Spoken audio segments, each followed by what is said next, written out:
Subay sa pagkasunog sa usa ka pampasaherong bus, 11 ka mga kauban ni ining buses ang gipasuspenso na sa Land Transportation Franchising and Regulatory Board kun LTFRB. Si Nico Sereno sa report.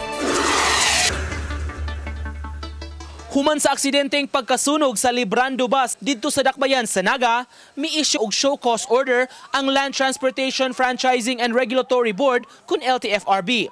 Subay niini, miluwat sab sila og suspension sa uban nga mga buses sa maong kompanya.